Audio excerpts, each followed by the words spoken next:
The scene begins with Azrael and Keenan. They had finally escaped that crazy cult and were trying to live their lives as proper forest survivors.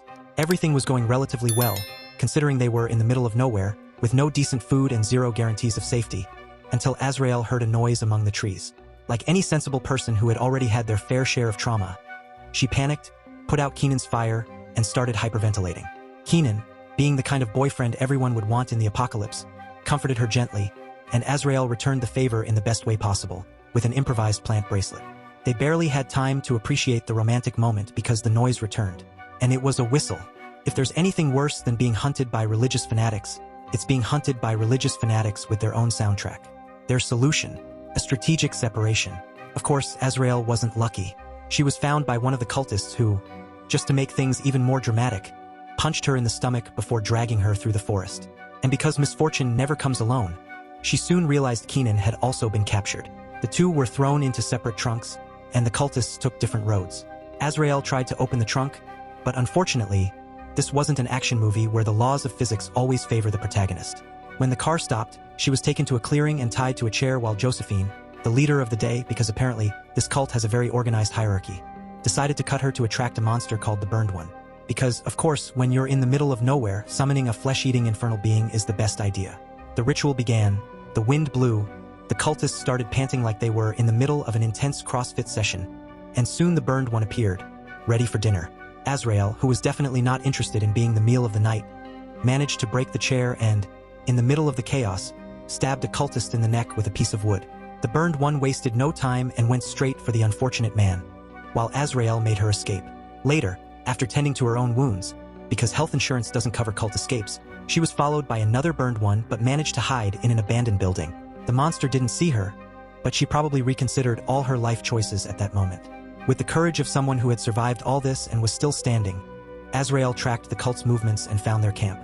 Like any good protagonist, she sneaked in, found Keenan's bracelet lying on the ground, which is always a bad sign, and discovered that Josephine was being scolded by Miriam, the big boss, who was pregnant but still committed to performing bizarre rituals. While Miriam listened to the wind like she was enjoying a satanic ASMR session, Azrael almost got caught but managed to hide under a building. Unfortunately, Josephine sensed something was wrong and went out to investigate. After a chase, Azrael was discovered. Josephine tried to strangle her but got a well-deserved kick to the face. The problem was that all the screaming triggered an alert, and soon the entire cult was banging pots and pans like it was a protest against gas prices.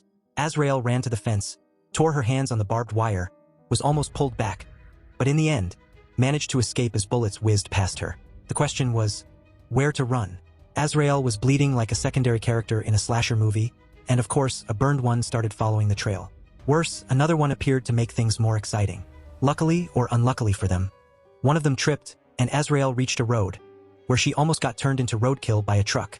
The driver, a guy who spoke a language she didn't understand, tried to help her and, realizing she couldn't speak, put on some music.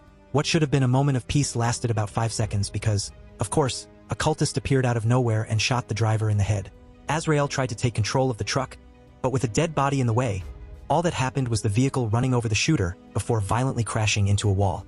Because nothing in her life could be simple. After blacking out and waking up even more injured, Azrael stumbled out of the truck and saw that the cultist was still alive. Because cult villains apparently have a lifetime contract with stubbornness. The bastard reached for his gun, they wrestled on the ground, but when he tried to shoot, he realized he was out of bullets. With no other options, he started using the gun as a club, and Azrael, tired of all the suffering, found the magazine, bashed his head a few times and managed to reload. In the end, the cultist tried to grab her one last time, but she put a bullet in him. End of the line. Now, if I were in Azrael's situation, I definitely wouldn't have separated from Keenan. Splitting up is practically an invitation for things to go wrong. On the other hand, trying to steal the truck was a smart move, despite the disastrous circumstances. And you? If you were in Azrael's place, what would your survival strategy be against the cult and the Burned Ones? Continuing the story, Azrael wandered through the forest, clutching her trusty gun, when she saw something burning near a tree. Great. All I need now is a marshmallow for this hellish camping trip. But as she got closer, she realized the makeshift bonfire was actually Keenan, tied to the tree. Just as she was about to help him, she stepped on a rope and was yanked into the air, left hanging upside down. Seriously, people still fall for this? Right after, a cultist appeared, took her gun, and used Keenan as a punching bag. Things only got better when the wind started blowing hard, distracting the guy. Azrael, the acrobat she never trained to be, tried climbing the rope but only managed to injure her hands further. She looked down and the cultist was gone. That's because a burned one had decided it was dinner time and dragged him away for a late-night snack. And since one wasn't enough, 2 more showed up to join the feast. Azrael, now officially an untrained aerialist, climbed the tree again just in time to watch the cultist get turned into fast food. But the horror show wasn't over. A burned one decided Keenan would make a great dessert. And just when she thought she could catch a break, a third monster went after her at the top of the tree. With no time to waste, she wrapped a rope around its neck and threw it down. Falling with it, of course. Azrael survived, but the monster was left hanging like a creepy Halloween decoration. After this lovely adventure, Azrael returned to the cult's camp, gun in hand. She whistled, imitating one of the cult followers, and as expected, Josephine led a group to investigate, leaving the path clear. Sneaking in through a hole in the fence, she entered the chapel, where she found Miriam, proudly showing off her pregnant belly like she was advertising some satanic maternity program.